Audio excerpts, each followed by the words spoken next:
Hello, students. This is chunk 3 for chapter 1.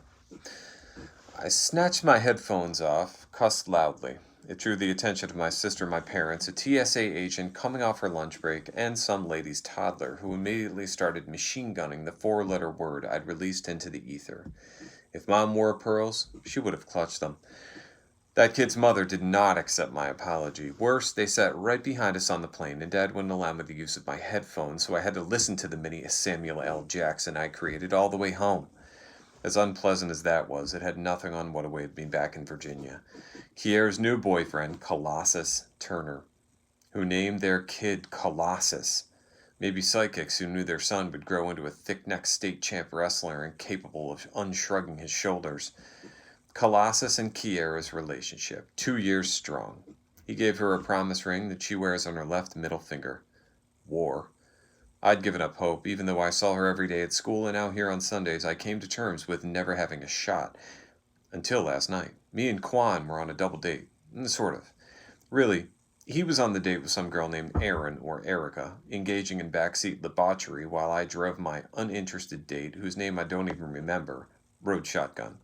Over sloppy sounds of making out and my not quite loud enough music, Erin, or Erica's friend, said, "Oh my God." Then she had the nerve to mute my music.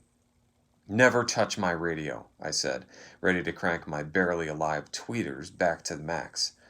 She ignored me, contorted into the space between our seats with her phone held out like the Olympic torch, passing it to Erin or Erica. "Look, that hot wrestler boy from Green Creek broke up with his girlfriend." All the wet smacking stopped. The girls went gossip level orange, talking about Colossus cheating and how it was only a matter of time, and some heifer named Angie. I caught Quan's gaze in my rear view, but we didn't say a word. We didn't have to. It was my time. Kiera's deacon and deaconess parents were bodyguards on either side of her. Her mom was closest to me, but sat stiff and straight and didn't obstruct my view despite a cream-colored hat that was as wide as a UFO. Her dad's consistently conservative blue suit looked presidential on her far side. My plan, after service I'd catch the Westings in the foyer where they hovered every Sunday, shaking hands and exchanging niceties. "Have a blessed week, brother, and have a blessed week, sister." I'd approach Kiera's dad first, like, "Deacon Westing, I hear you're in charge of the ushers board."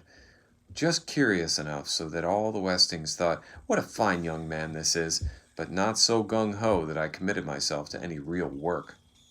We'd chat like that a minute, and then Pastor Newsom would come, right on schedule, talking church business with the Westings. Instead of Kiera huddling up in the parking lot with the other church girls, it'd be me and her.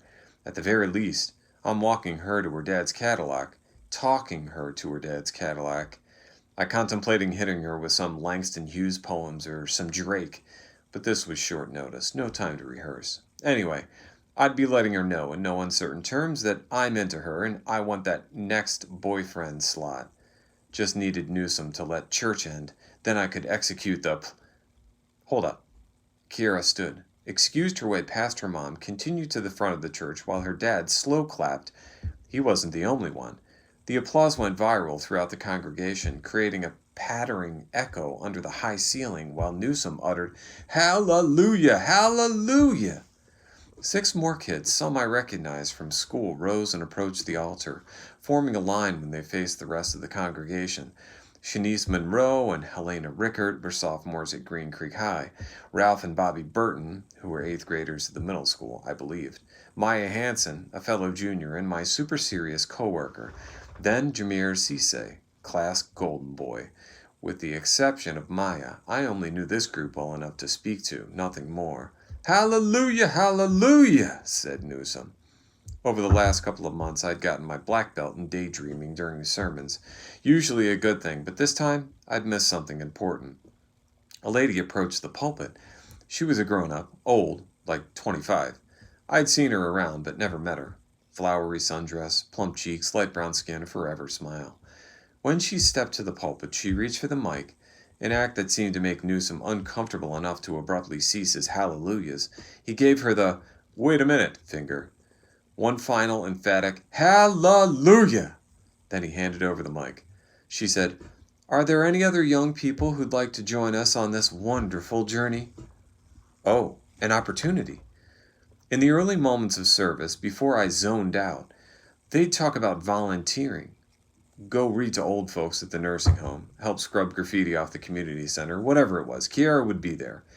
If I got in now, I could still execute the plan with the added bonus of an obvious shared interest. We'd be volunteering together. Excuse me, I said. Mom's head tilted, all confused when I brushed by her. I hit the aisle. The varnished wooden planks creaked loudly under my weight. Every eye in the place seared me, making my belly feel twisty and moist, giving me second thoughts. I only kept going because it would be more embarrassing to turn back, and I could not be embarrassed in front of Kiara. While the other kids lined up to Kiara's right, I took a spot on her left, so we were side by side. It sort of wedged me between her and this potted fern pastor Newsom kept near the pulpit. But I wasn't going to risk anyone getting between us.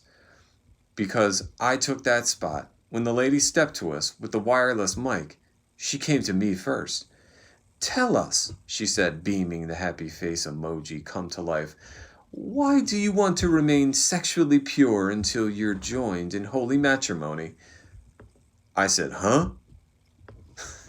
All right, that concludes chunk 3 for chapter 1, guys. We're probably, this will conclude it for today, but we'll get back into it tomorrow. Don't forget to go into the PDF for the assignment, part number 3, complete it in Notability, and then submit it to the assignment. All right, thanks, guys.